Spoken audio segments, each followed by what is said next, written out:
ಮುಂದೆ ಶೇರಿನ ದೊಡ್ಡಿಲಿ ಒಂದು ಹೊತ್ತಿನ ಕೂಡಿಕೆ ಕಥೆ ಇಲ್ಲ. ನೀನ್ಯಾವ ಹುಲಿ ನೋಡು, ಸುಮ್ಮನೆ ಈ ಪ್ರದೀಪನಲ್ಲಿ ಕೆಣಕಿಸಿದ ತಪ್ಪಿಸಬೇಡ. ನಿನಗೆ ಫಸ್ಟ್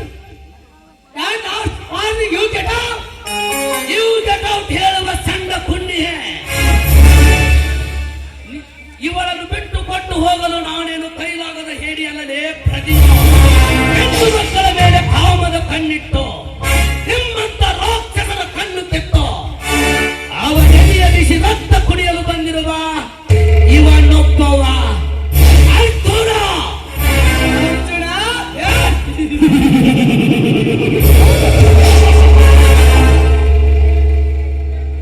ಇದೇ ರೀತಿ ನೀನು ನನಗೆ ಎದುರು ಆಡಿದರೆ ನಿನ್ನನ್ನು ಏನು ಮಾಡ್ತಾನೆ ನನಗೆ ಗೊತ್ತಿಲ್ಲ. ವಿನಾಕಾರಣವಾಗಿ ಈ ಪ್ರದೀಪನ್ನು ಸಿಡಿದು ತೆಪ್ಪಿಸಬೇಡ. ಇದು ನಿನಗೆ first and last warning. You get out ಹೇಳುವ ಸಣ್ಣ ಪುಣ್ಯ. ನಿಜವಾಗಿಯೂ ನಿನ್ನ ತಾಯಿಗೆ ಹಾಲು ಕುಡಿದು ಗಂಡಸ ಮಗ ನೀನಾಗಿದ್ದಾರೆ. ಕೊಟ್ಟಬಾರದೆ ನನ್ನ ಕಣ್ಣೆದುರಿಗೆ ಇವರನ್ನು. ಹಕ್ಕಿನ ಮಗನೇ, ಇವಳೇನು ನಿನ್ನ ಅತ್ತಿಗೆ ಮಗಳ? ಇಲ್ಲ, ಇವನೇನು ನಿನ್ನ ಮಾವನ ಮಗನ? ಮೇಲಾಗಿ ಇವನೇನು ನಿನ್ನ ಕೈ ಹಿಡುವ ರಾಣಿಯ?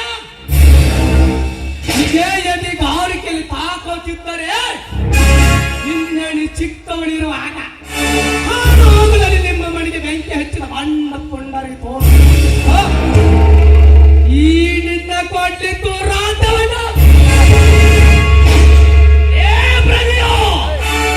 ಮರೆತು ಹೋದ ನನ್ನ ಮನೆಯ ವಿಷಯವನ್ನು ಸುಟ್ಟಿ ಮತ್ತೆ ಎತ್ತಿ ಉರಿಯುತ್ತಿರುವ ಬೆಂಕಿಯಲ್ಲಿ ಅಷ್ಟೊಂದು ತುಪ್ಪದಲ್ಲಿ ಉರಿ ಹಚ್ಚಿಸಿ ಬಿಟ್ಟಿಯೋ ಮಗನೇ.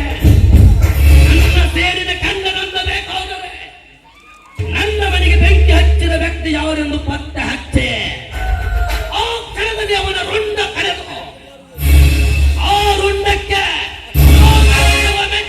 ಹಾಕಿ ಹೆಣ್ಣು ಹುಲಿಗಳ ತತ್ತರದಲ್ಲಿ ತಿಲ್ಲಿ ಹೊಕ್ಕ ಪುಂಡ ಹುಲಿ ಅನಿಸಿ ಒಳಗಿದ್ದಾರೆ. ನನ್ನ ಹೆಸರು ಸೇಡಿಗಿಳಿದ ಅರ್ಜುನನೇ ಅಲ್ಲ. ಅರ್ಜುನ, ಇಂದು ಇವಳನ್ನು ನೀನು ಕಾಪಾಡಿದ ಮಾತ್ರಕ್ಕೆ ತಿಲ್ಲಿ ಹೊಕ್ಕ ಪುಂಡ ಹುಲಿ ನಾನೆಂದು ನಿಗರಾಡುವ ಹಿಂದಿಲ್ಲ ನಾಳಾದರೂ ಇದರ ಸೇಡು ನಾ ತೀರಿಸಿಕೊಳ್ಳದಿದ್ದರೆ ನನ್ನ ಹೆಸರು ಸಾವಿರ ಹರಳಿಯ ಸರ್ದಾರ ಪ್ರದೀಪನೇ ಅಲ್ಲ.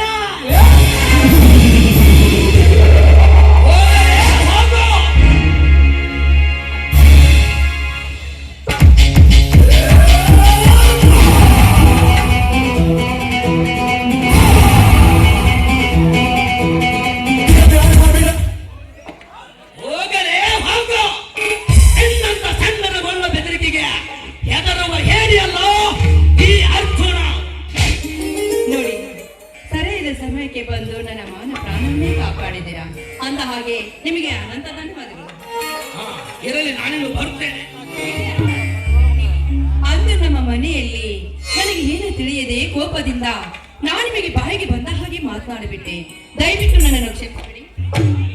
ಈಗಿನ ಶ್ರೀಮಂತರು ಈಗಿನ ಕಾಲದಲ್ಲಿ ಬಡವರಿಗೆ ಯಾವ ರೀತಿ ಮಾತನಾಡುತ್ತಾರೆ, ನೀನು ಅದೇ ರೀತಿ ಮಾತನಾಡಿದ್ದೆ.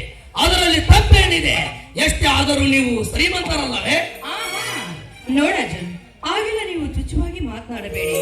ಅಂದ ಹಾಗೆ ನೀವು ನನ್ನೊಂದು ಮಾತನಾಡಿಸಿಕೊಡ್ತೀರಾ? ಏನಂತ ಹೇಳುತ್ತೇವೆ? ಖಂಡಿತವಾಗಿ ನಡೆಸಿಕೊಡುತ್ತೇನೆ.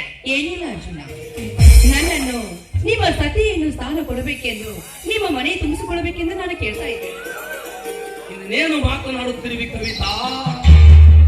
ಮಣ್ಣಿನ ಮಡಿಕೆಯಲ್ಲಿ ಊಟ ಮಾಡುತ್ತಿರುವ ಬಡವನಿಗೂ ಚಿನ್ನದ ತಾಟಿನಲ್ಲಿ ಕೈ ತೊಳೆಯುತ್ತಿರುವ ಶ್ರೀಮಂತ ಕುಮಾರರಿಗೂ ಎಲ್ಲಿಂದ ಹೊಂದಾಣಿಕೆ?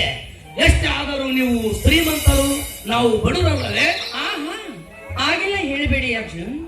ಮಣ್ಣಿನ ಮಡಿಕೆಯಲ್ಲಿ ತಿನ್ನುವುದು ಅದೇ ಅನ್ನ, ಚಿನ್ನದ ತಾಟಿನಲ್ಲಿ ತಿನ್ನುವುದು ಅದೇ ಅನ್ನ. ಅಂದ ಹಾಗೆ ಶ್ರೀಮಂತನಾಗಲಿ ಬಡವನಾಗಲಿ ಗಂಡು ಗಂಡೇ ತಾನೆ. ನಾನು ನಿಮ್ಮ ಬಯಸುವುದು ತಪ್ಪೇನಿದೆ ಹೇಳಿ? ಅಂದ ಹಾಗೆ ಈ ನಿಮ್ಮ ಧೈರ್ಯ, ಈ ನಿಮ್ಮ ಸಾಹಸ, ಈ ನಿಮ್ಮ ಒಳ್ಳೆಯ ಗುಣ ನೋಡಿ ನಾನು ತುಂಬಾ ಮೆಚ್ಚಿಕೊಂಡು ನಾನು ನಿಮ್ಮನ್ನು ಮನಸಾರ ಪ್ರೀತಿಸ್ತಾ ಇದ್ದೀನಿ. ನೋಡಿ, ದಯವಿಟ್ಟು ನನ್ನನ್ನು ತಿರಸ್ಕರಿಸಬೇಡಿ ಅರ್ಜುನ್. ನಿಮ್ಮ ಕಾಲಿಗೆ ಎದ್ದೇಳು ಕವಿತಾ, ಎದ್ದೇಳು. ಆ ನನ್ನ ತಂದೆ ಬಸವೇಶ್ವರನ ಇಚ್ಛೆಯಂತೆ ಆಗಲಿ. ಆದರೆ ಇದರಲ್ಲಿ ಏನು ಮೋಸವಿಲ್ಲ ತಾನೆ? ಇಲ್ಲ, ಇದರಲ್ಲಿ ಖಂಡಿತವಾಗಿ ಮೋಸವಿಲ್ಲ. ಆ ನನ್ನ ದೇವರು ಬಸವೇಶ್ವರ ಮೇಲೆ ಹಾನಿ ಮಾಡುತ್ತಾ ಇದ್ದೀನಿ. ಈ ಮಾತು ಸತ್ಯ, ನನ್ನ ಮಾತನ್ನು ನಂಬಿ. ಆಗಲಿ ಕವಿತಾ, ಆ ನನ್ನ ತಂದೆ ಬಸವೇಶ್ವರನ ಇಚ್ಛೆ ಅಂತಾಗಲಿ, ಆ ನನ್ನ ಹೆತ್ತ ತಾಯಿ ಗದ್ದೆಮ್ಮರ ಇಚ್ಛೆ ಅಂತಾಗಲಿ. ಹಾಗಾದ್ರೆ Arjuna, I love you Arjun, I love you. ಬಂಗಾರ ಸಿರಿಯು ಹಗಲಿನಲ್ಲಿ ಬಂಗಾರ